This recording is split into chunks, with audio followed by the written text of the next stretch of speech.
Lentamente las sombras envuelven la ciudad y la música se vuelve indispensable. GDS Radio Mar del Plata, la radio que nos une.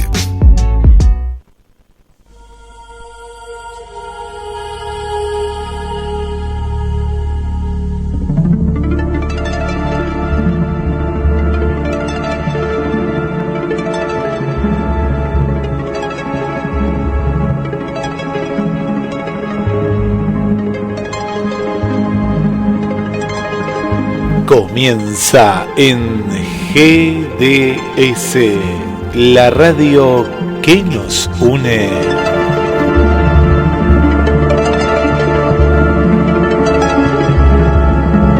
Un nuevo viaje a la frontera de lo imaginal.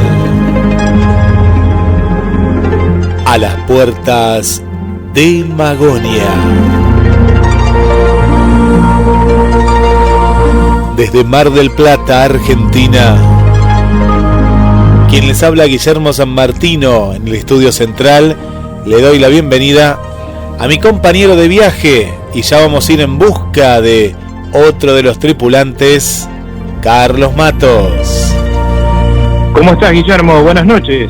Buenas noches, buenas noches. Muy bien. Bueno, muy quedó bien. un tema planteado en el programa anterior, cuando hablamos del solsticio de Cáncer o el solsticio en Cáncer, la fecha del 24 de junio, pero además la fecha del 24 de junio correspondiente al año 1947, el avistamiento de Kenneth Arnold, que es cuando para algunos surge la ufología como tal, lo toman como punto de partida. Para otros no, otros dicen que fue en Roswell. Bueno, el aniversario se cumple en julio. Roswell es el momento de esa famosa caída de un objeto volador, según algunas crónicas, una nave en la que había seres y fallecieron algunos, uno se salvó. Yo no sé si vos recordás, Guillermo, en los años 90 estuvo dando vueltas un video de una supuesta autopsia.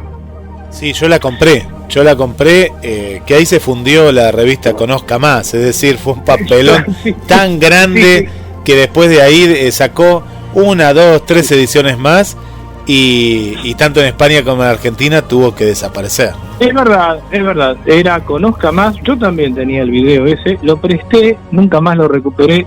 No lamento para nada no haber recuperado ese video.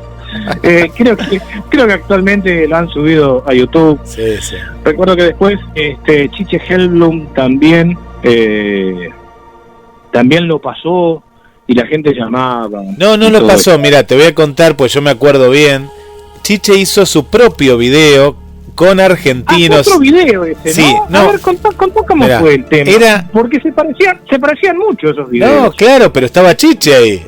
Habría que buscarlo. Era el canal en ese momento, era Azul Televisión, porque lo había comprado. Azul Televisión. ¿Te acordás? Bueno, lo había comprado una cadena de gente de Australia. Se llamaba Azul Televisión.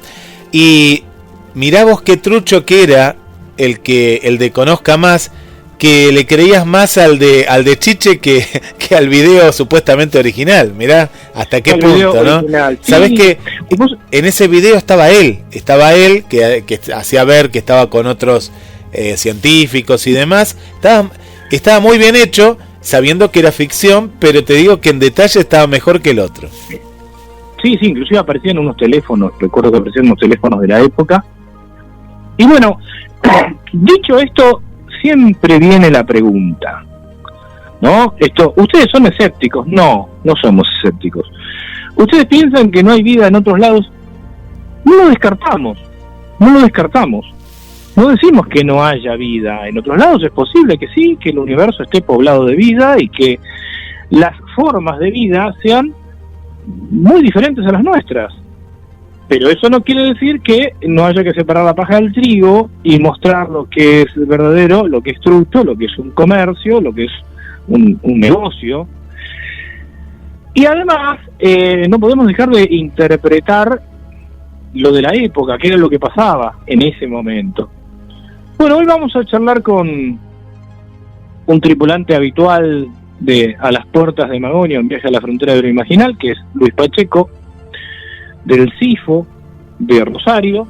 Vamos a hacer una recorrida sobre los puntos de partida desde que surge la ufología hasta la actualidad. Bueno, hay otros que dicen que Roswell sí es un caso real, que los videos fueron truchos, pero que existió verdaderamente el UFO crash en Roswell.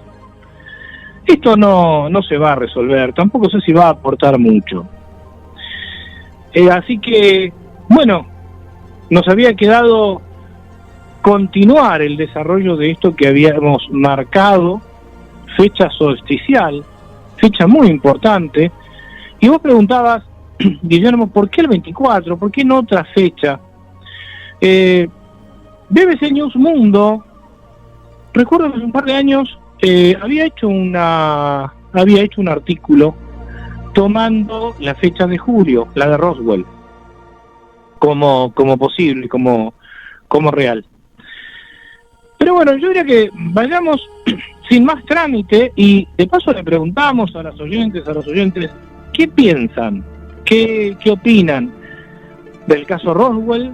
Si sirve como punto de partida, si es que vieron estos videos, el de Conozca Más y la Azul Televisión. Es cierto, Conozca Más después no salió un par de números nada más, ¿no? Salió, era una revista que viste que siempre estaba muy interesante, que hasta la actualidad sigue estando. Sí, y era como Conozca Más, eran las dos revistas de referencia del mundo científico. Beatles y Rolling Stone, sí. River Boca, ¿no?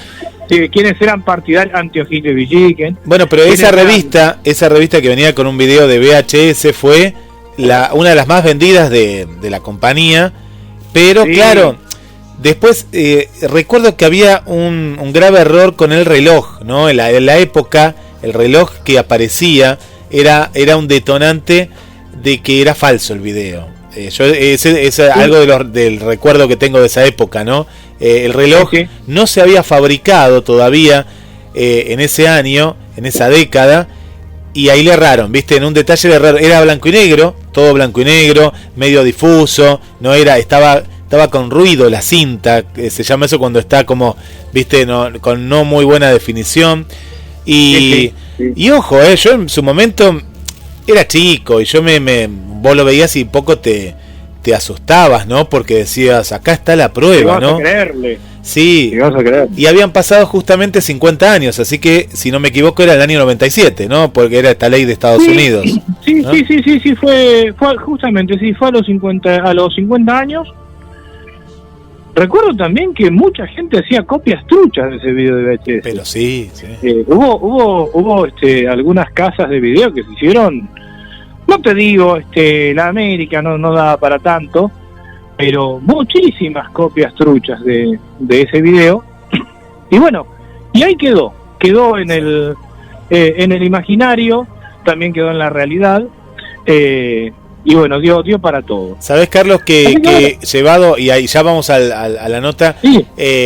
Para mí es un punto de partida desde Hollywood, ¿no? Principalmente, vos fíjate que hay películas, series con el mismo nombre. Hay una serie que se llama Roswell que sigue teniendo temporadas ahora. No sé si va por la temporada, no sé si... Yo no he visto algunas temporadas, algunos capítulos, pero lleva más de no sé cuántos años y es un punto de partida popular, me da la impresión a mí. Sí, es un punto de partida popular. Y bueno, vamos a ver qué dicen. ¿Qué opinan nuestros oyentes de la realidad de Roswell o de la ficción? De la realidad de Kenneth Arnold o no. Bueno, con Luis Pacheco, con la gente del CIFO, con Carlos Ferguson, sí aceptamos el avistamiento de Kenneth Arnold, sobre todo porque a Kenneth Arnold se le han hecho decir cosas que él nunca dijo. Pero de eso nos va a hablar Luis Pacheco.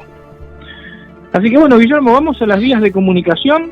Las vías de comunicación, sí, directa con nosotros, es mensajes a la radio, este chat interactivo que ya te estamos leyendo en instantes nada más, y el WhatsApp también, estés donde estés, agendalo, más 54 223 424 66 46, y en Facebook Carlos Matos con doble T y GDS Radio.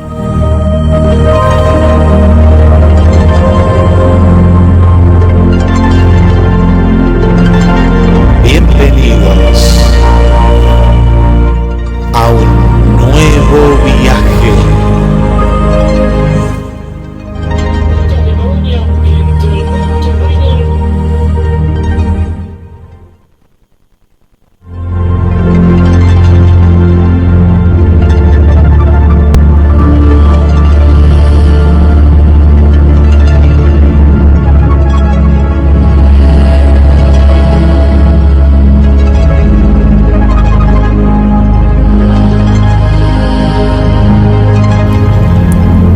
A las puertas de Magonia, entre el Monte Rainier y Roswell.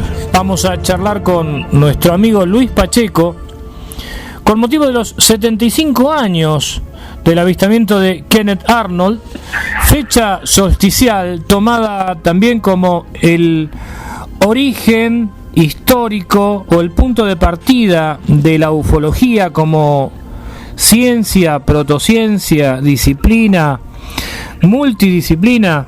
Bueno, vamos a hablar un poco de todo eso durante el programa de hoy.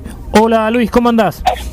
¿Qué tal? ¿Cómo va, Carlito? Un saludo a toda la gente de Mar del Plata, que estamos siempre ahí haciendo unas notas, y muy gentil por convocarme. Vos sabés que el martes pasado, cuando hablamos del solsticio, hicimos un programa sobre el solsticio, sobre los solsticios. Puntualmente tomamos el solsticio de Cáncer y hablamos de los 3 días que eso implica. Obviamente, como el último día es el 24 de junio, caímos en el episodio de Kenneth Arnold. Y entonces Guillermo decía, che, ¿por qué el 24? ¿Por qué se tomó el 24 como punto de partida y no algún otro día? Y bueno, ahí nos pusimos a recordar que para algunos es el episodio de Roswell el punto de partida, y que la idea de los platos voladores es anteriores, y así fuimos bifurcándonos en los relatos. Pero lo concreto es que la fecha del 24 de junio es medular, tal vez en el inconsciente colectivo, ¿no? Por esta cuestión de ser una fecha solsticial que tiene un peso propio en las distintas culturas. Pero vamos a tratar de poner un poco de orden en todo esto, Luis. Tiramos todas las piezas del puzzle y ahora a ver cómo nos arreglamos. Arranquemos entonces por la primera línea del programa. Roswell o el Monte Rainier, ¿cuál es el punto de partida para vos de la cuestión ufológica y por qué? ¿Qué tal? Sí, Roswell es un invento actual, es un invento de la última etapa de lo que fue el siglo XX, así que no tiene sentido. Aparte se cree todo, todas las investigaciones que se hicieron serias al respecto de Roswell, si uno hace un análisis histórico como lo hizo en su momento el amigo Luis Reynoso, que aprovecho porque se cumplen justamente 5 años de la muerte de él, aprovecho de esto. En estos días, se ha cumplido en estos días. Y está bueno recordarlo porque las jóvenes generaciones deberían conocer un poquito más a los pioneros. Así es. Justamente él hizo un estudio muy interesante respecto a Roswell, donde en la base del lugar donde supuestamente había caído el supuesto objeto de Roswell, voy a hacer una introducción de por qué no Roswell. Sí, espera, vamos a hacer una cosa. Primero contá qué fue lo que pasó en Roswell por alguna persona que recién llegue al tema, y seguramente la palabra Roswell la habrá escuchado, pero las connotaciones del ovni caído por ahí no. Historia un poquito, hace un poquito de historia acerca de qué es lo que se dice de Roswell y a partir de ahí, ¿por qué no Roswell?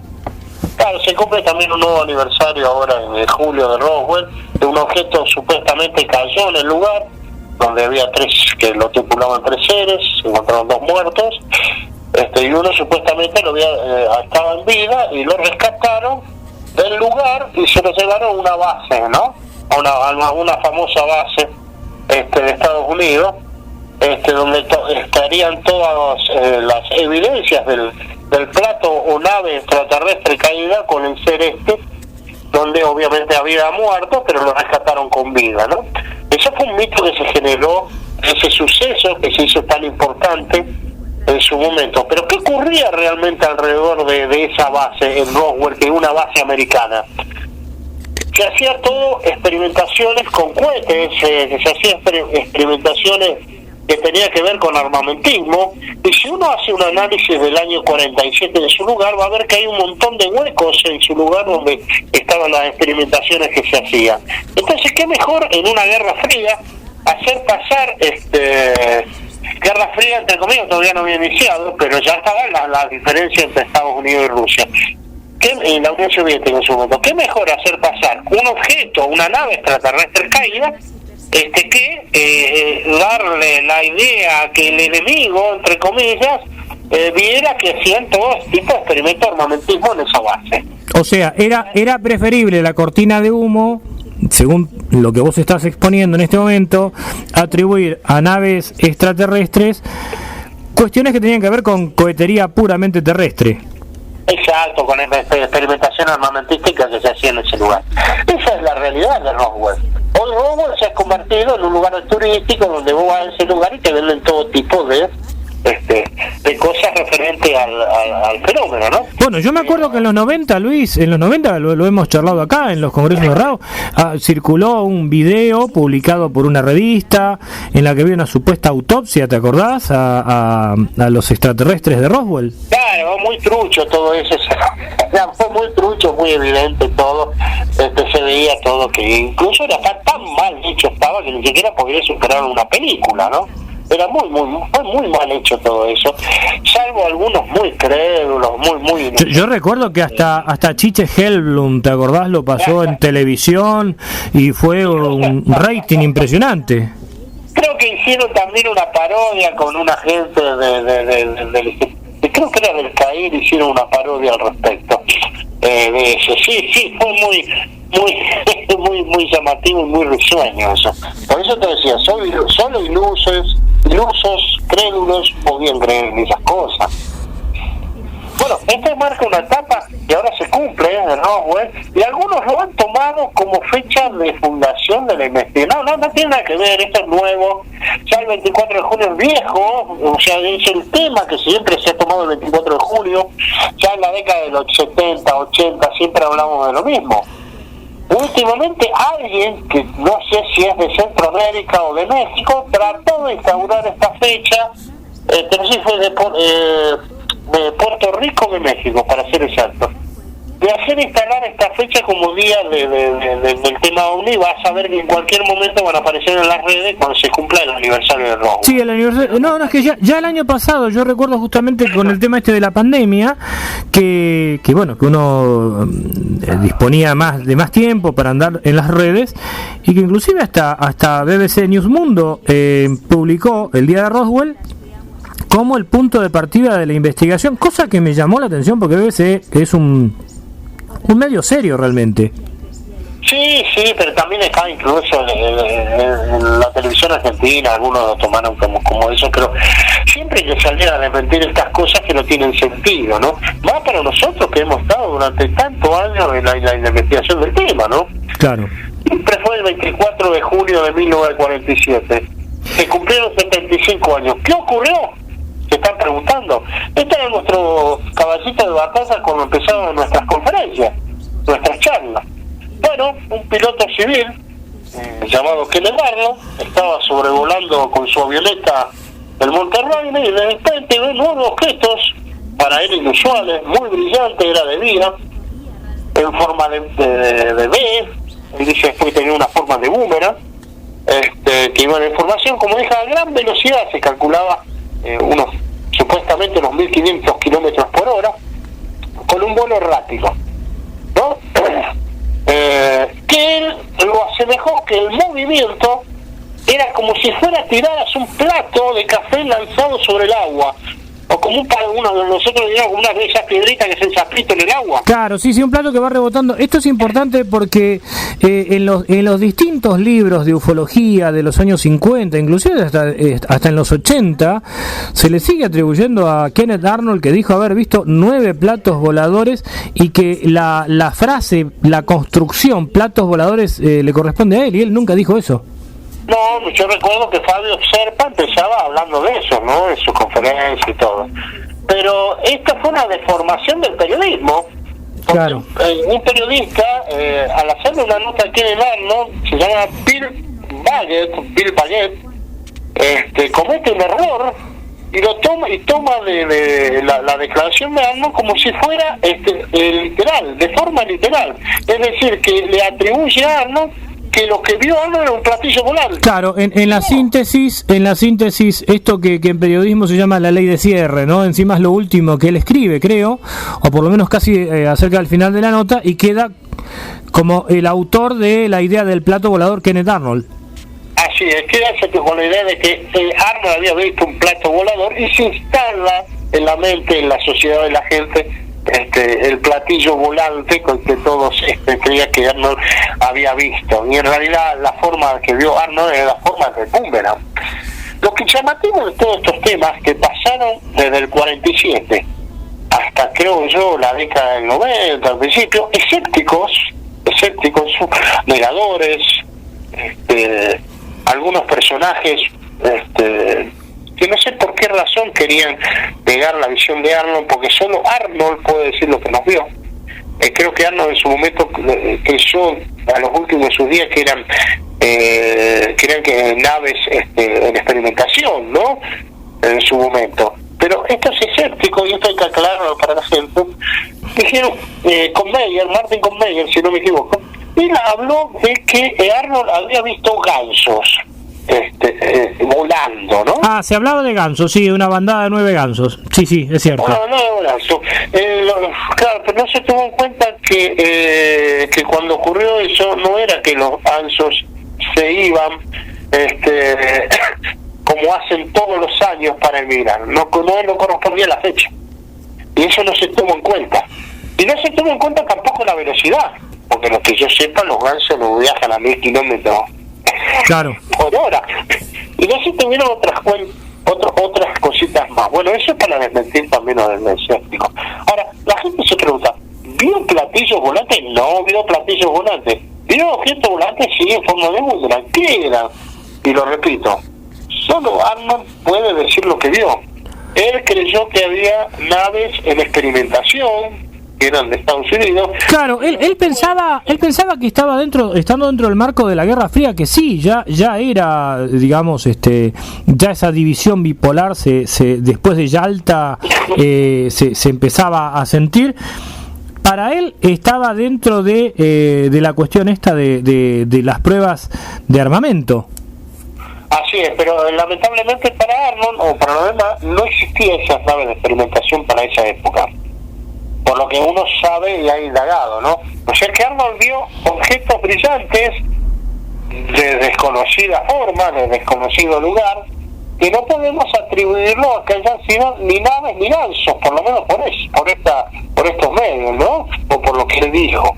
Eso está interesante, o sea que él estuvo en contacto con un fenómeno. Insisto y vuelvo a repetir lo mismo, que solo Arnold puede dar cuenta de lo que vio. Claro. Y Arnold se quejaba porque decía que no le creían, le decían que desmitificaban lo que él había dicho, y tenía razón Arnold, tenía razón. Eso a veces se agrandan las cosas tanto para los creyentes cetistas como para los negadores, ¿no? Y a partir de ahí, bueno, en realidad tendríamos que rebobinar un poco, porque cuando este periodista habla de plato volador, tomando la descripción que hace Kenneth Arnold de platos como si fueran platos que rebotan en el agua, la imagen del plato volador ya estaba instalada, porque aparece en algunos cómics antes, ¿verdad? Así es, pero se instala masivamente ya a través de estas declaraciones que dan vuelta por lo menos en todo lo que es Estados Unidos, y tal es así que se empiezan a crear proyectos de investigaciones en Estados Unidos, ¿no? A raíz de todas estas cosas. Los primeros proyectos fueron principalmente el proyecto Signo, que hablaba justamente de la existencia de algo que llamaba la atención y que volaba. Todo esto por parte de la Fuerza Aérea, ¿no? Después viene el proyecto Rush, Bronca Rencor, que venía a desmistificar todo esto, pero lo peor de todo es que trataba de decir a los testigos que habían esto cosas realmente más incongruentes que lo que estaban planteando el proyecto SIL, que era la realidad de que se veían objetos en el cielo. O sea, trataban de al mismo testigo convencerlo que no había visto lo que había visto. Exacto, lo que hacen los explicacionistas de siempre, los negadores de siempre, el escepticismo militante.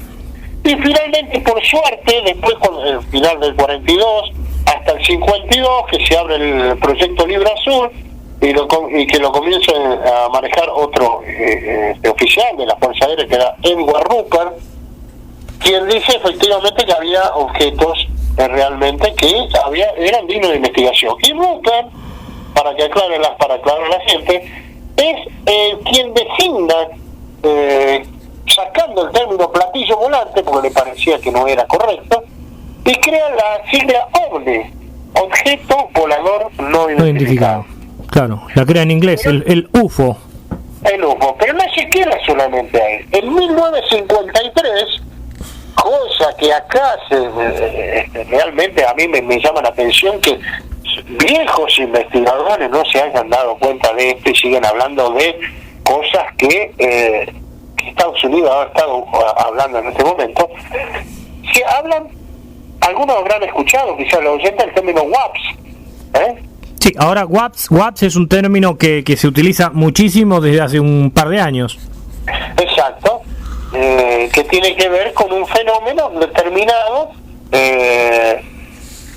que no tiene que ver con, a lo mejor con la sigla OVNI, se acerca más a una visión diferente, distinta a lo que estamos observando. Llamativamente, ¿de qué año viene la terminología WAPS? Del año 1953, creada también por Edward Rupert. Lo que pasa es que se dejó de lado. Claro, sin embargo, tal como vos decís, la terminología WAPS aparece más de 60 años después. Claro, porque le dan una cuestión más lógica a la visión que están viendo los pilotos en este momento. Y esto lo está utilizando la Fuerza Aérea también, Yankee.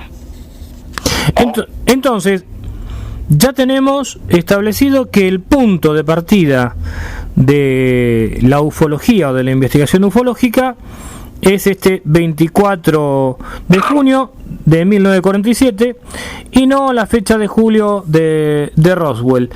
Bien, ufología. Entremos en la cuestión de la ufología. ¿La ufología es una ciencia? No, se ha tratado de trabajar como ciencia y quizás los principales años de que se han trabajado o que han utilizado metodología cercana a la ciencia, sin duda alguna fueron los pioneros en la investigación, ¿no? Estamos hablando de Joseph Allenheim, por ejemplo, de Jacques Vallée, por decir algunos de ellos, donde incluso Juan Ballester Olmos, que hoy está hablando, hoy es un escéptico en cuanto al tema, pero que generaron una metodología de investigación interesante de llevar a cabo, que tenía algo que ver con los aspectos científicos. Por ejemplo, la herramienta estadística, ¿no? Es un elemento fundamental para ver cómo aparecía y cómo se movía el fenómeno OVNI en su momento, y que se puede utilizar incluso actual. Hay cosas que realmente no han cambiado en cuanto a la manifestación del fenómeno. Vos empezaste mencionando a Joseph Allen Hynek, uno lo recuerda por el proyecto Libro Azul. Aparece en Encuentros Cercanos del Tercer Tipo en una parte la imagen de Joseph Allen Hynek. Bueno, ahora hay una serie también. Vos creo que tuviste la posibilidad de escucharlo a Joseph Allen Hynek. Contanos un poco acerca de quién fue y cómo te impresionó a vos. Bueno, Hynek era un astrofísico muy reconocido, es un personaje notable en lo que es la investigación OVNI, es un científico sobre todo. Nosotros tuvimos la Bueno, Hynek fue esa personalidad. Incluso uno puede estar pensando, ¿no vas a hablar de Hynek? ¿Quién era Hynek? ¿Qué es lo que hizo Hynek? No, pero la mayoría de la audiencia no sabe, incluso nuevos investigadores no saben quién es Joseph Allen Hynek. Joseph Allen Hynek fue uno de los que definió una de las mejores maneras de investigar el tema. Y definiciones como, por ejemplo, que nosotros no investigamos ovnis, sino testimonios de personas que dicen haber visto objetos no haber identificado. Esa es la metida del investigador. Y otra de las cosas importantes que hizo Jaime fue la de los encuentros cercanos. Él dividía en tres formas el avistamiento del supuesto fenómeno ovni, como encuentro cercano del primer tipo, que era la visión en el cielo; encuentro cercano del segundo tipo, que era un objeto cercano a ras de tierra; y encuentro cercano del tercer tipo, como ya se veían un objeto aterrizado con entidades, entre comillas, que supuestamente eran seres que bajaban o estaban asociadas al fenómeno ovni. Sí, también habla de los discos diurnos, las luces nocturnas, es decir, toda la clasificación que él elabora se sigue utilizando hoy día. Sí, incluso cosas de Charles Vallée también se siguen utilizando. Después se inventaron el cuarto tipo, el quinto, el sexto, y así podemos ir enumerando que no tienen sentido alguno. Sí, se fueron agregando una serie de elementos, es verdad. Pero esto que vos marcaste antes, cuando Joseph Allen Hynek dice no estudiamos al objeto sino a los testimonios, los informes de quienes dicen haber visto un objeto volador, esto es muy importante porque parece ser que la semiótica ufológica lo redescubre en los 90, o a fines de los 90, cuando ya Hynek lo había marcado como punto de partida. Así es, lo marcó en la década del 80, al principio de los 80. Y parece que hay gente que lo empieza a descubrir después, ¿no? Y había que decir constantemente de esto para que la gente se diera cuenta. Lo más llamativo de esto, que los escépticos, y voy a recalcar esto, cuando le decís que nosotros estamos hablando del testimonio, bueno, te dicen, ¿nos basamos en el testimonio? Sí, seguramente, y en un juicio también se basa en el testimonio. Cuando uno va a un juicio, se basa en los testimonios. Y estamos hablando del fenómeno y nos basamos en los testimonios. Pero uno se da cuenta cuándo puede ser el testimonio ese falso o verídico.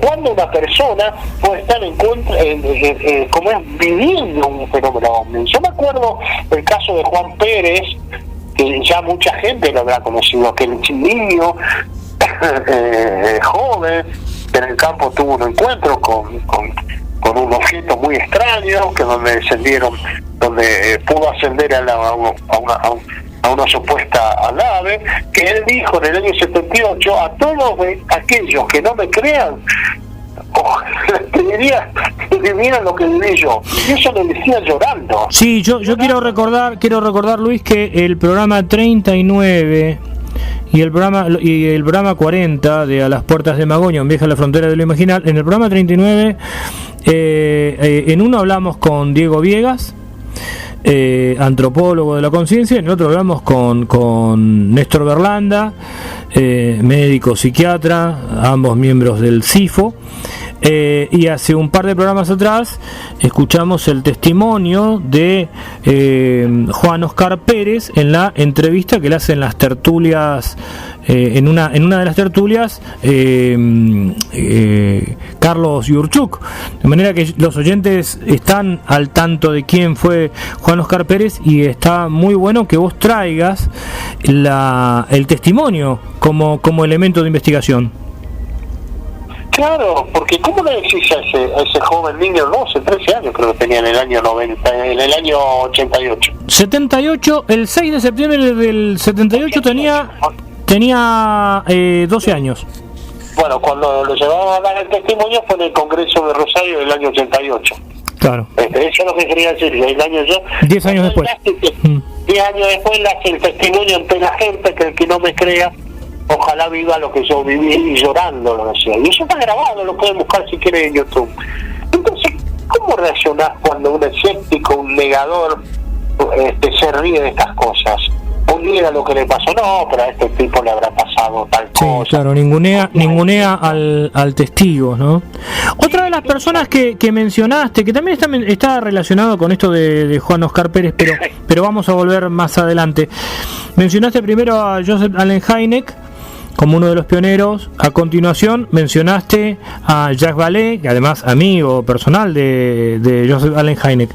Háblanos un poco de Jacques Vallée. Bueno, Jacques Vallée fue el que rompió un poco también las estructuras con el fenómeno OVNI, hablando de que yendo más allá del tema, ¿no? Ellos eran amigos con Jaime y él decía que el fenómeno OVNI estaba más allá de lo que era la estructura extraterrestre y tenía que ver con muchas situaciones de la personalidad,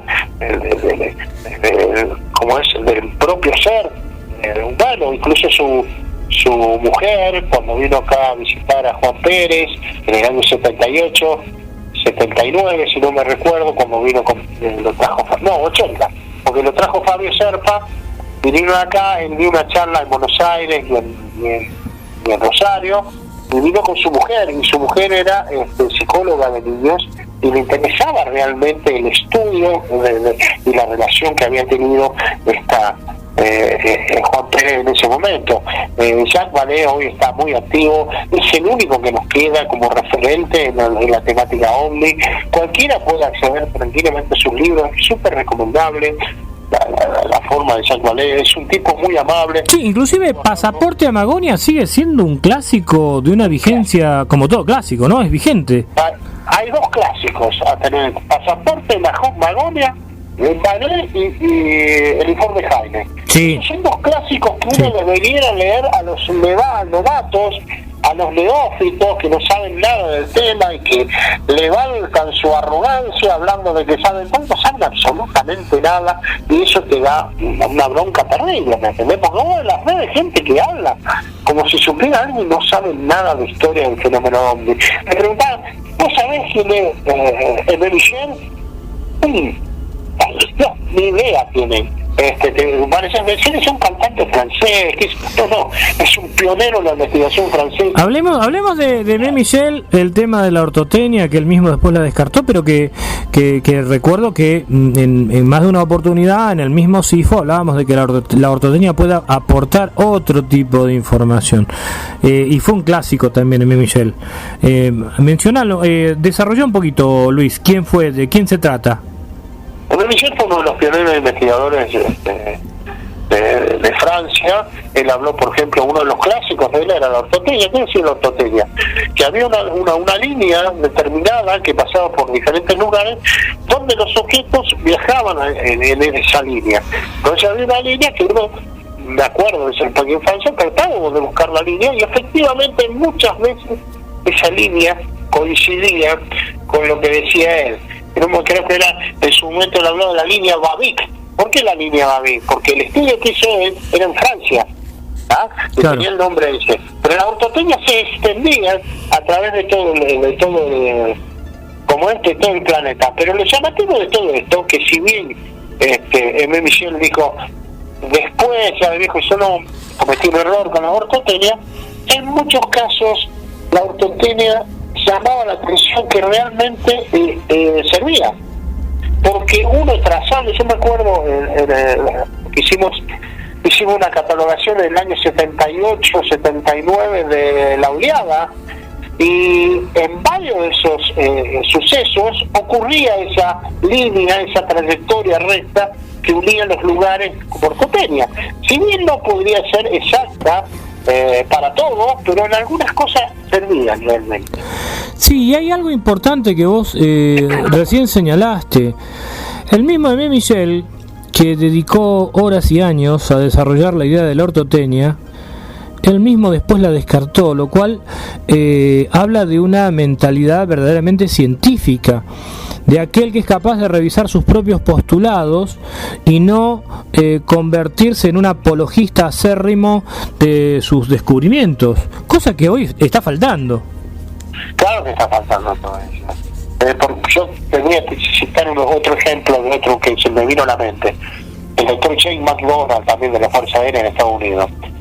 Él decía en su momento que, ya que estábamos hablando del tema, que él consideraba, en la década del 60, consideraba que el fenómeno era extraterrestre porque las evidencias le hacían pensar que el fenómeno era extraterrestre, no por otra cuestión, que otra teoría que tenía. Para él, los testimonios y todo eso que hicimos en la época, él consideraba eso, pero no descartaba que podía cambiar el pensamiento si se demostraba todo lo contrario. Claro, él estaba abierto a otras posibilidades. Partía de lo que sería una ET, pero no se cerraba a otras posibilidades. Claro, porque las evidencias demostraban eso, los testimonios y todo eso. Gente de Fuerza Aérea, estamos hablando. Qué lejos que ha llegado esa gente, y que ha quedado ese tiempo con los actuales conservadores grupos que hay acá, o un conservador grupo de la Fuerza Aérea que lo único que hace es desclasificar aves y basura espacial, ¿no? Que es de la CIAE, ¿no? Que se dedica a eso, en vez de ir a investigar in situ y decirle a los pilotos: señor piloto, ¿usted qué vio? Porque eso le comprende. Claro. Le comprende a él. ¿Por qué le comprende a él? Porque hay una invasión en el espacio aéreo. Entonces, si hay pilotos involucrados en 2 o 3 casos, lo mínimo que tienen que hacer es llamar a esos pilotos, hablar con ellos, y no lo hace. ¿Por qué? Porque espera cómodamente en su asiento que le manden un mail diciendo: yo saqué esta foto de tal lugar. Es realmente muy triste esto, ¿no? Sí, sobre este punto hay otros programas que pueden ser consultados también, que unas charlas, bueno, con vos lo hemos hablado también acá en Las Puertas de Magonia, pero también sobre este tema pueden buscar las entrevistas que hicimos con Alberto Brunetti, justamente sobre esta cuestión de la Fuerza Aérea. Ahora, en homenaje también a estos 75 años recorridos por varios investigadores, muchos de ellos pioneros, estuvimos mencionando a Joseph Allen Hynek, a Jacques Vallée, hablamos de otras personas también de Estados Unidos. Hablemos un poco de acá de Argentina. Una figura precursora fue Oscar Galíndez, o es Oscar Galíndez. Sí, Oscar Galíndez fue uno de los pensadores más interesantes. Se dejó de dedicar a la temática OVNI en su momento para dedicarse a lo que era su profesión, porque veía que era algo como que no podía dedicarse al tema OVNI si él se dedicaba a la abogacía. Claro. En su momento, estamos hablando década del 70. Oscar Galíndez es uno de los pocos tipos que trabajó en el tema científicamente, seriamente. Él prefería estar seguro de lo que estaba hablando y no priorizar como una primicia, ¿no? Como se hacía en otros lugares. Es la antítesis de su, por ejemplo, su revista OVNI, un desafío de la ciencia, que es una revista de culto, donde uno puede hablar tranquilamente, puede ver tranquilamente cómo se trabajaba metodológicamente. No, y además, fíjate el título: un desafío a la ciencia, un fenómeno que interpela a la ciencia. Ya el título de por sí no es para nada sensacionalista, sino que llama a la reflexión. De hecho, hoy se sigue hablando de OVNI, un desafío a la ciencia. Sí, porque te digo que es una revista que hay que consultar. Hay que consultar sí o sí, porque trabajaba seriamente, ¿no? En cuanto al tema específicamente OVNI, porque hablaba pura exclusivamente OVNI. Lamentablemente, en los costos, creo que lo agarró el Rodrigazo, para los que tengan una idea, en la década del 70, sí. Económicamente destruyó a mucha gente, no pudo seguir emitiéndose la revista, pese que tenía mucha gente que compraba, que se asociaron para comprar su revista, pero no podían sacar al respecto.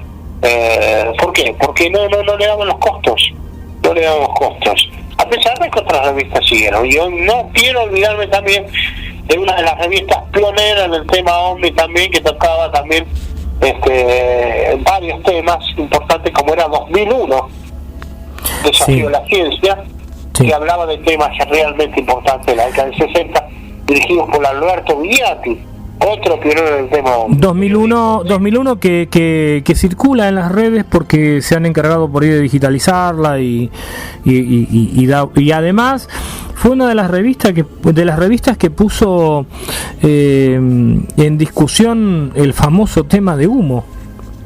Así es. Recuerdo que hablaban justamente de eso, fue uno de los pioneros que hablaban de este tema.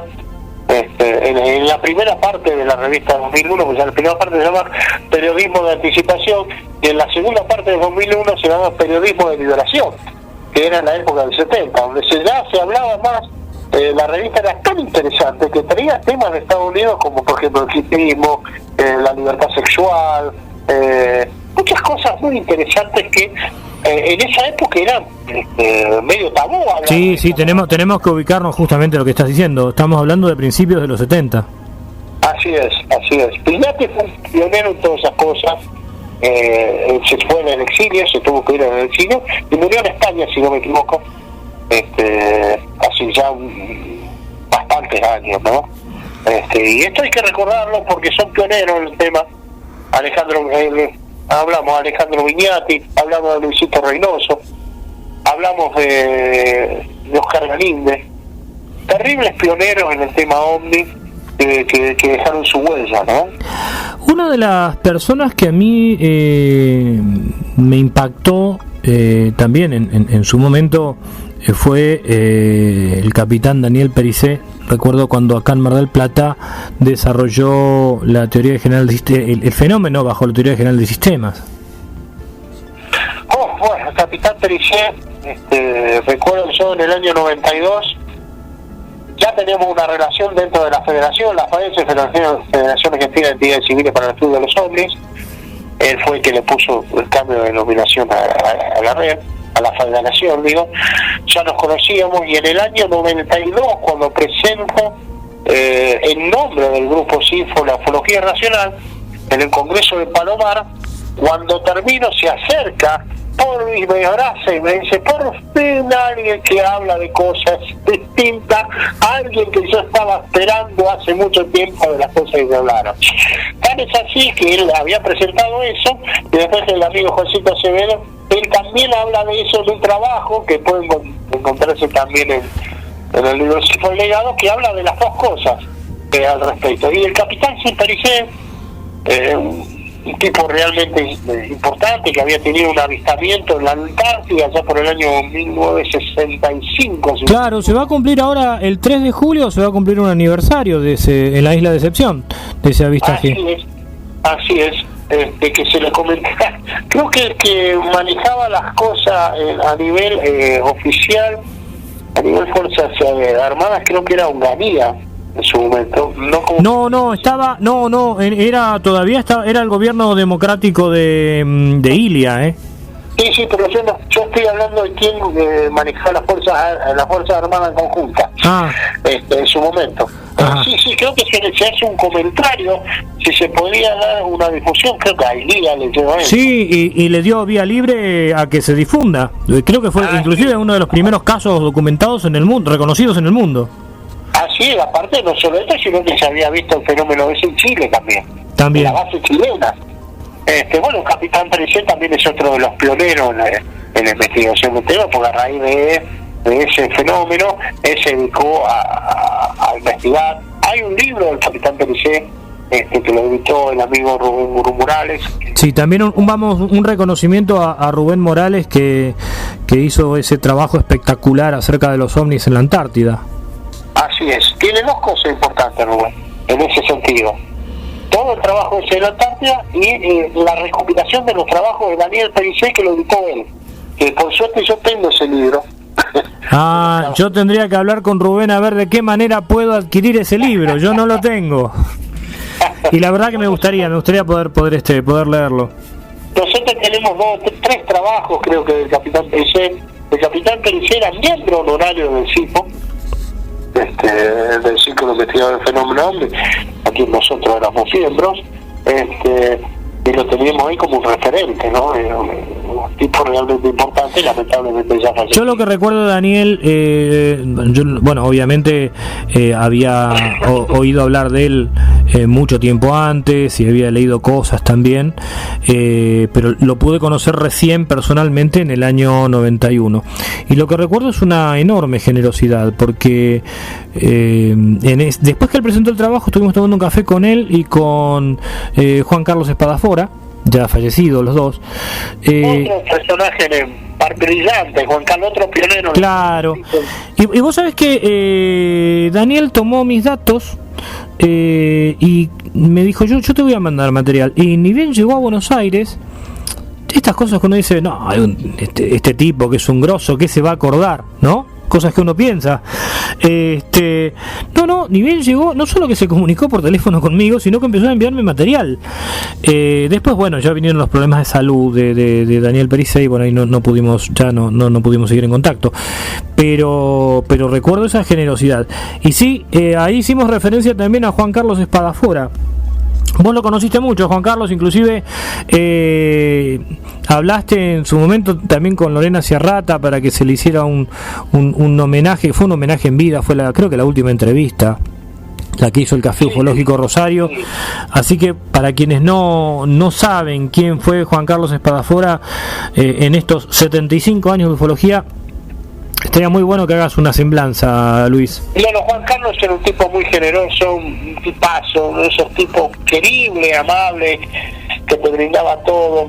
Fundador del CIEPO en Buenos Aires, trabajó a la par del CIEPO junto con Fabio Serpa, daba los cursos como es en OLIFE del tema OVNI. Su pensamiento era más etista que otra cosa, ¿no? Pero al margen. Vamos a la personalidad de Juan Carlos. Tuve la posibilidad de ser su amigo, tuve la posibilidad de haber estado en su casa, habernos recibido 2 veces. Me acuerdo que fuimos a comer un lindo, en un congreso del 86 en Buenos Aires, de la FADESE. Nosotros nos invitó junto con otros amigos a comer en su casa. Lo tuve acá alojado en mi casa, al querido Juan Carlos, y eso para mí me llenó de placer. Era un tipo muy muy generoso, muy amable, un investigador que hoy no existe. El tipo iba a investigar, había mucha gente que, aparte, era un tipo muy querido por todos, era como Luis Reynoso, muy querido por todos. Sí. No era criticado por nadie. No, además lo que vos decís, me estaba olvidando de Gladys Espinosa, que fue otra de las personas que propuso junto con vos este homenaje. No quisiera cometer la descortesía de haberme olvidado de Gladys, que también había hablado en su momento con Lorena y dice lo mismo que vos, no habla de la generosidad de Juan Carlos. Y como vos planteás, Luis, seguramente nosotros a lo mejor no coincidimos con la postura etista que tenía predominantemente Juan Carlos, pero uno lo que le reconoce es esa vocación para investigar y para compartir, porque él no se guardaba información ni material. No, para nada, no compartía. Él decía que teníamos que... Primero, Juan Carlos era esa persona que quería que se compartiera todo. Él fue una de las premiaciones que hizo Rao a la persona por su don de ser, sí, por su personalidad. Sí. Justo lo ganó Juan Carlos Espadafora. Reconocido, era una votación que se hacía reconocido por sus pares. Sí, yo creo inclusive cuando se lo eligió para este premio a la ética, me parece que fue hasta unánime la votación. Sí, fue unánime a la ética de como persona, ¿no? Y él agradecía a todos, siempre muy humilde al respecto, y siempre uno tiene los recuerdos muy gratos, ¿no? Siempre yo tengo, por lo menos yo tengo la idea, no sé de otras personas, yo sé que otras personas piensan distinto. A los amigos desaparecidos uno lo crea y lo piensa en los mejores momentos. Luis, hay otra persona también que venía a estos congresos como Mario Bracamonte. Yo casi no lo conocía a Mario, pero creo que vos sí. Mario. Tuviste más trato con era, Mario. Sí, era un personaje, hoy sigue sus pasos el hijo. Sigue sus pasos el hijo, sí. Bueno, también está el hijo de Juan Carlos Espadafora, ¿no? Pero Mario, me acuerdo, era bueno, como todo cordobés. El tipo empezaba a hablar y te morías de risa. Y la verdad que era un poco así en las reuniones, en los cuartos intermedios de los congresos, era muy divertido escucharlo. No, sí, Juan Carlos, ya que estamos hablando de Mario, hemos ido a sus simposios del COR, claro, que era su grupo, íbamos ahí en los rosarinos, íbamos siempre ahí a los simposios de él, en Río Cuarto, era otro de los pioneros, un personaje Mario, también fallecido ya, pero un tipo muy amable también con nosotros, siempre nos hacía matar de risa, como decimos Mario Bracamonte, y hoy sigue sus pasos el hijo, también trabajando profundo en el tema homélico, así que muchos han seguido los pasos de sus padres. Mario era amaba los simposios. Sí. Le gustaba hacer esos grupos chicos, esas reuniones entre investigadores, porque los simposios eran para investigadores nada más. Los congresos eran para investigadores y había parte para público. Claro, eran más abiertos. Pero los simposios que nosotros copiamos de Mario, acá en Rosario con la gente amiga, cuando teníamos 2 o 3 agrupaciones amigas que nos uníamos, hicimos 3 simposios acá en Rosario, simposios omnilógicos rosarinos, en base a lo que había hecho Mario Bracamonte, ¿no? Habíamos copiado eso. Luis, nos estamos quedando cortos de tiempo, pero antes de entrar en la última parte, que nos cuentes acerca del libro, bueno, también un reconocimiento a nuestros amigos, a nuestros hermanos del CIFO. Hablanos un poco de Juan, de Néstor, de Fabián, de cada uno, ¿no? De los que integran, en este caso, que yo estoy pensando, Fabián, que casi nunca sale a la luz pública, pero que está ahí detrás de los libros, Diego López también, Andrés, hablanos un poco del CIFO como grupo. CIFO como grupo se crea ya a finales de la década del 80, a iniciativas de 3 jóvenes en su momento, que se acercaron a mí para crear una agrupación entre jóvenes y veteranos en el tema. Estos jóvenes tenían entre 17 y 18 años, y eran Diego Viegas, Juan Marcelo Encalada y Andrés Torres. Yo transmito eso a Néstor Berlanda, el primero que le transmito esto, y se empezaron a hacer reuniones junto con Oscar Alemano, hicimos nuestras primeras reuniones y creamos el Círculo de Investigadores del Fenómeno, al que después se sumó Juancito Acevedo, y que después se sumaron Darío López, y te sumaste vos, Carlitos Mata. ¿Qué puedo decir de mis hermanos, no? De Fabián López, con el que compartimos el grupo GIBE en su momento. Fabián es el que nos arma todo lo que sería la parte editorial de la temática, y nos manda los libros y la forma de trabajo de él, porque él está en el aspecto informático. Juancito Acevedo, otro hermano, él se dedica, es psicólogo, ya lo han visto en las redes, ya todos los conocen, igual que otro hermano, Néstor Berlanda, psiquiatra. Los dos ambos trabajando en el aspecto mental, referido a los testigos, el análisis específicamente a través de un psicólogo y un psiquiatra, cómo esto está trabajando y cómo está afectando, o cómo lo está tomando la gente a través de sus estudios con respecto a la mente, ¿no? por decirlo así. Bueno, Miguelito Viegas, abogado, en su momento vive antropólogo no social, sí, podemos decir que es un antropólogo dedicado más a eso, que habla más allá de la parte mitológica, no el mito de no creación, como mito de que no existe, sino está hablando de otras cosas. Sí, antropólogo de la conciencia. Queremos recordar que, por ejemplo, acá lo hemos tenido a Juan Acevedo en el segundo programa, a Néstor Berlanda y a Diego Viegas también han estado, y bueno, y esperamos seguir contando, por supuesto, con ellos en futuros programas. Nos falta poder entrevistarlo a Darío, a Juan Marcelo, Andrés y Fabián. Fabián es medio tímido, Fabián no es de salir al aire. No le interesa, Fabián. Bueno, Juan Marcelo ya no está en el CIFO, Andrés tampoco está en el CIFO, en el CIFO negado, ¿no? No, claro, no, pero han estado en su momento, me refiero, formaron parte. Sí. Y hay otra gente, incluso en su primera parte Luisito Reynoso. Y no quiero olvidarme, porque también se cumplió el aniversario de la muerte de Juancito Giordanengo, que era la base fundamental del grupo, en el sentido de que Juan estaba para todo. Sí. Si pedía algo, estaba para todo, Juancito Giordanengo. Fue un dolor tan grande la pérdida de él hace unos cuantos años, que siempre lo recuerdo por el día justamente de su nacimiento, el 14 de julio.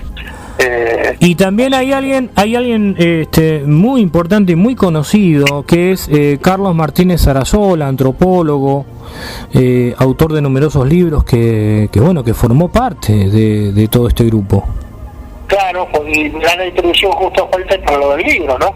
Claro. Él era miembro honorífico también, y estuvo con nosotros en el Congreso de RAO del 99, creo que fue el último congreso del siglo. Y Juan Carlos Fadafora fue tan generoso, Juan Carlos Fadafora, perdón. Me estoy acordando, no sé por qué. Sí, Carlos Martínez Sarasola. Carlos Martínez Sarasola, justo me vino. Tan generoso que cuando le ofrecí el boceto de mi libro para que lo leyera, él me regaló su libro terminado ya, ¿no? Nuestros paisanos los indios. Sí, excelente libro. Uno no puede dejar de leer. Y yo le había dado nada más que fotocopias de mi libro, que no estaba terminado. Luis, nos quedan poquitos minutos. Una semblanza de Carlos Ferguson y qué pasó o qué pasa con tu libro, que como ya lo hemos charlado, viene a llenar un vacío dentro de la temática ufológica. Carlos Ferguson, nos conocemos desde los 80, principios de los 80, cuando él trabajaba con Fabio. Carlos es otro tipo generoso que ha sido conmigo. Hemos intercambiado un montón de cosas históricas que tengo incluso guardado, cassette y todo de charlas nuestras. Creador de la RAO, de Argentina Onirología. Es un compañero, amigo de trayectoria de toda la temática OVNI, que hoy nos une también una gran relación junto con también Alberto Brunetti, ¿no? Que nos empezamos a conocer más con Alberto Brunetti ya desde la pandemia, pero con Carlos ya nos conocíamos muy bien. Claro. Y sabe cómo uno piensa de una manera o de otra, pero Carlos es otro de esos amigazos que uno puede contar. Sí, realmente, además, creo que Carlos fue un poco el nexo para que nos conociéramos muchos, que estábamos desparramados gracias a la RAO. Gracias a la red, sí. Luis, ¿cómo va Mercaderes de la Fe? Mira, Mercaderes de la Fe está tratando de ir mejor. He regalado, he tenido la generosidad, entre comillas, de hacerle acercar a muchos amigos mi libro en forma digital, que es editado, ¿no? En PDF. Va bien. He tenido compradores de Miami, de España, incluso de Miami me han comprado para sortearlo, el amigo Richard Cardoso, un tipo macanudísimo que alguna vez espero conocerlo personalmente. Sí, también yo espero poder entrevistarlo a Richard, porque es un tipo muy macanudo y también generoso. Sí, así es. Y hemos estado también en su... Sí, hemos compartido un mes de diciembre, me acuerdo, un programa hasta, 2, 3 de la mañana, fue un programa larguísimo. Hemos estado en su canal. en su canal de Sirio. Hoy aquellos que quieran comunicarse están en YouTube, va a estar en YouTube. A partir de las 9:30 de la noche vamos a hablar de la temática OVNI con varios amigos en el canal de Sirio, del canal de él. Bien, una cosa, Luis, para quienes quieran adquirir tu libro, ¿cómo se tienen que poner en contacto con vos?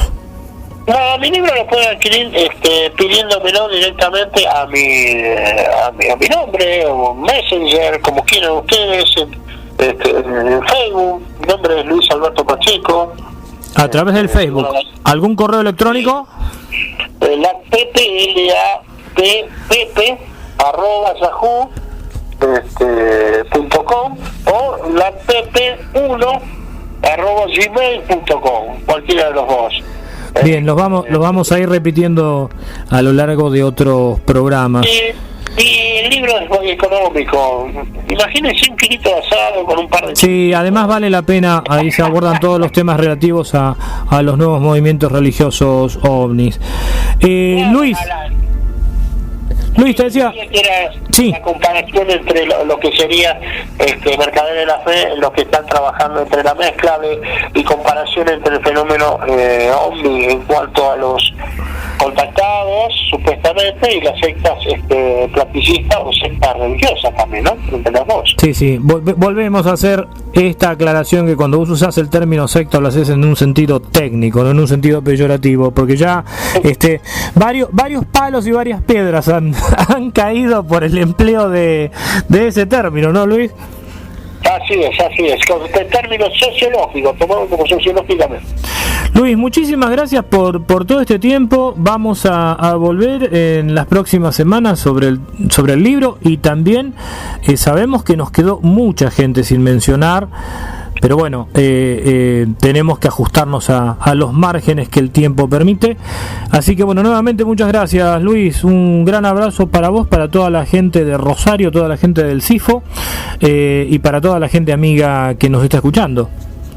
Gracias, Carlito. Un saludo a Guillermo, un saludo a toda la gente de Mar del Plata, que cuando puedo ir voy y me siento muy a gusto.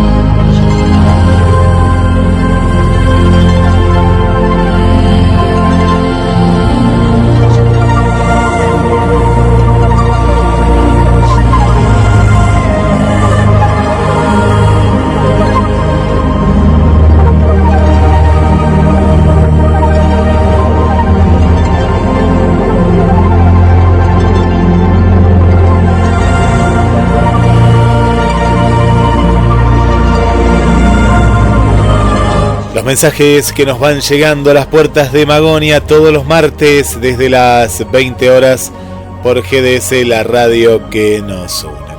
Bueno, estamos interactuando con nuestros amigos y amigas del otro lado.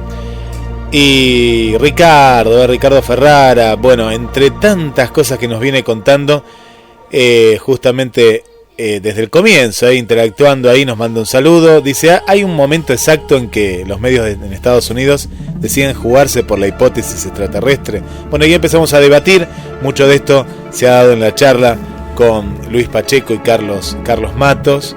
Nos cuenta por acá que los que crecimos leyendo libros y revistas de ovnis en los 70 no sabíamos de Roswell. Roswell se hace mundialmente popular con el libro El incidente de Charles Berlitz, el autor del Triángulo de las Bermudas, y William Moore, el omnílogo y físico Friedman, también promovió a mucho del tema y acusó a Berlitz de haber usado información que pertenecía a Friedman.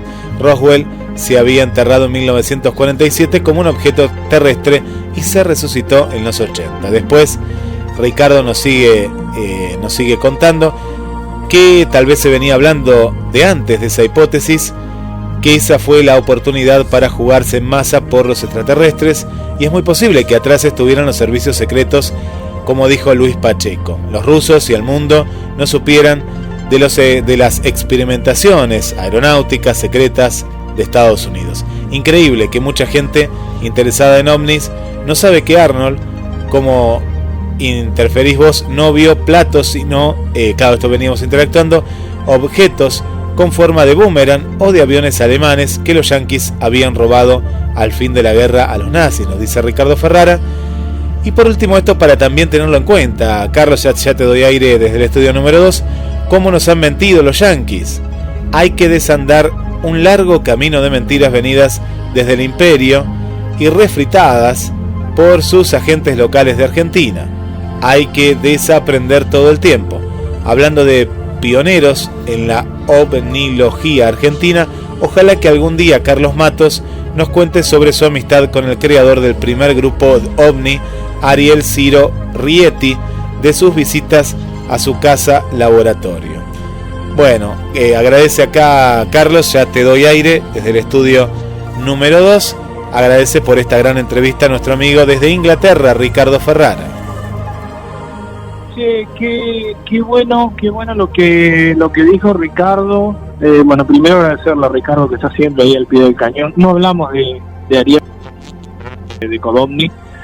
Bueno, yo lo conocí a Ariel Ciro Rieti porque él tenía la Fundación Solar, que era en su propia casa, uno de los pioneros, como dice Ricardo, ahí en la calle Lezica, muy cerca de la BAC, de la Biblioteca Argentina para Ciegos. Así que yo cada vez que iba a la BAC, a la Biblioteca Argentina para Ciegos, ahí en Lezica, cerca de la Avenida Rivadavia, me cruzaba enfrente y me iba a tomar unos mates con Ariel Ciro Rieti. Mirá vos cómo sabía Ricardo cosas que uno por ahí no cuenta, pero evidentemente trascienden, ¿no? No, él es un agente secreto, me parece que... Es un agente secreto, sí. Ricardo. Pero fíjate cómo la cuestión ufológica está atravesada, hoy que tanto se usa esa expresión, atravesada por lo cultural, lo político. Recuerdo también cuando hablamos con Santiago Navone sobre el posadismo y una visión de la ufología desde la izquierda, una visión política desde la izquierda. Vamos a volver con eso también, porque es importante ver cómo la ufología es, y todos sus elementos son objetos culturales realmente profundos. Carlos, un detalle nada más, sí, antes de finalizar este gran programa.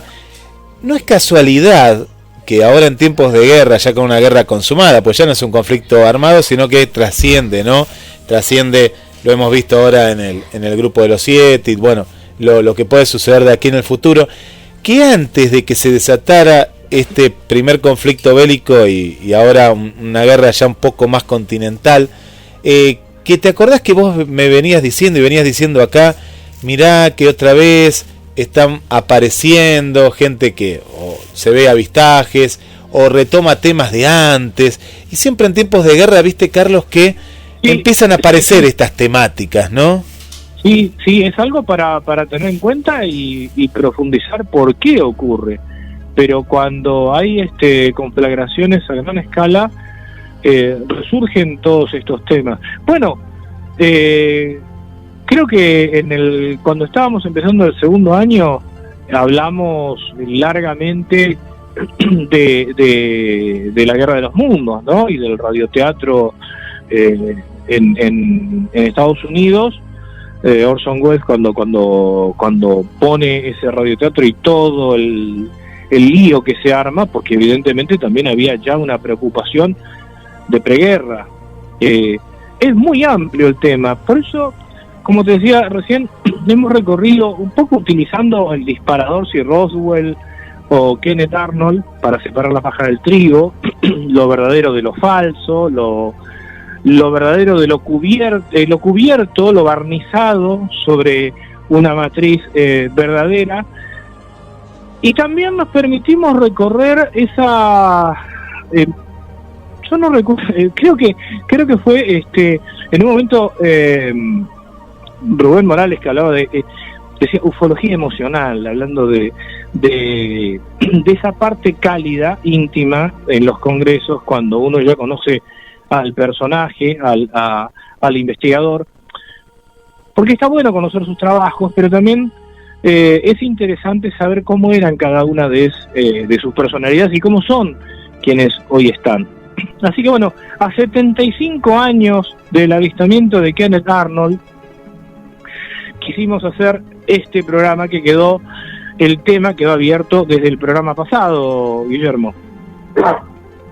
Así es, Carlos, una gran entrevista que a partir de mañana aquellos que se perdieron a alguna parte lo van a poder escuchar y bueno, es bueno abordar los temas y siempre es bueno el encuentro con el amigo Luis Pacheco, que ya es parte del programa.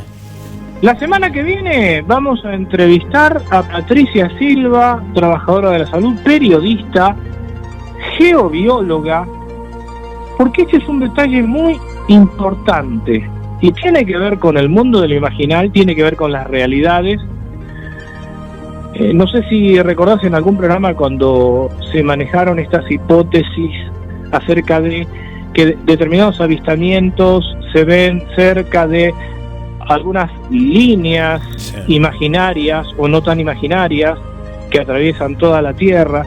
Bueno, nos parece conveniente charlar con Patricia Silva para que nos explique qué es la geobiología, qué hay de real, qué hay de mito, por qué hay una sabiduría ancestral que recurre a elementos tales como péndulos u otros objetos para encontrar agua. ¿Qué hay de cierto en todo esto? Vamos a hablar de estos temas en el próximo programa también en A las Puertas de Magonia, en Viaje a la Frontera de lo Imaginal. Bueno, Guillermo, no sé si quedó algún mensaje por ahí, si no ya nos despedimos hasta el martes próximo. Nos vamos despidiendo lentamente, Carlos. Sí, hay muchas amigas y amigos que siempre están ahí presentes. Hacemos un repaso. María Vanessa está preparadísima del primer minuto ahí para este programa, una de las apasionadas ahí desde Montreal. Irina, Vanessa, Gladys, buenas noches Carlos, Guillermo, acá del barrio Constitución, conectados como todos los días de regreso a casa a las puertas de Magonia. Mariana también ahí con nosotros, ahí nos está acompañando Patricia Susana Ferrada, justamente ahí también del otro lado. Está la gente de Taxi Covers, la voz de Marcelo. También le mandamos un saludo para las Cristinas, tanto Bolívar de Bogotá como Henao de Cali, Colombia. A Fernando Cancino también, que siempre nos acompaña. Bueno, y un saludo general, Marcelo del Trabajo también ahí nos estaba sintonizando. Carlos. Muy bien, Guillermo. Bueno, entonces vamos a descender de nuestra nave, aquella que nos lleva por los mundos imaginales, hasta el martes próximo, cuando emprenderemos otro viaje.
Gathered in their masses, just like witches at black masses, evil minds that plot destruction, sorcerer of death's construction, in the fields of bodies burning, as the war machine keeps turning, death and hatred to mankind, poisoning their brainwashed minds. Oh Lord, yeah.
darkness world stops turning,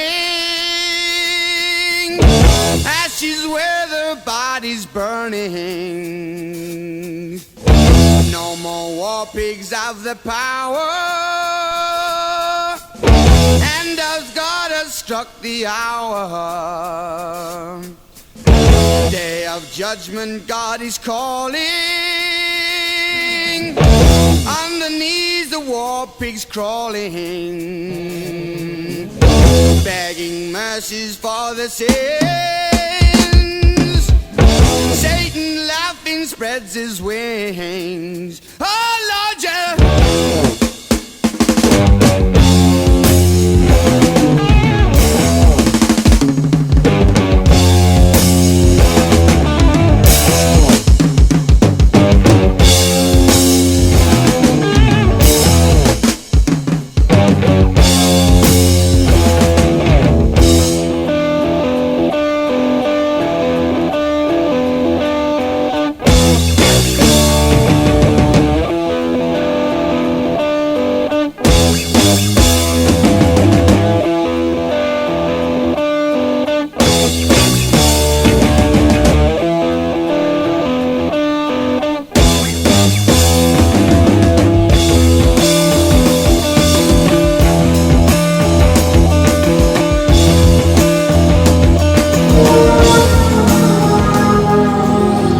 Nos encontramos disfrutando de la mejor música del mundo. GDS Radio, la radio que nos une.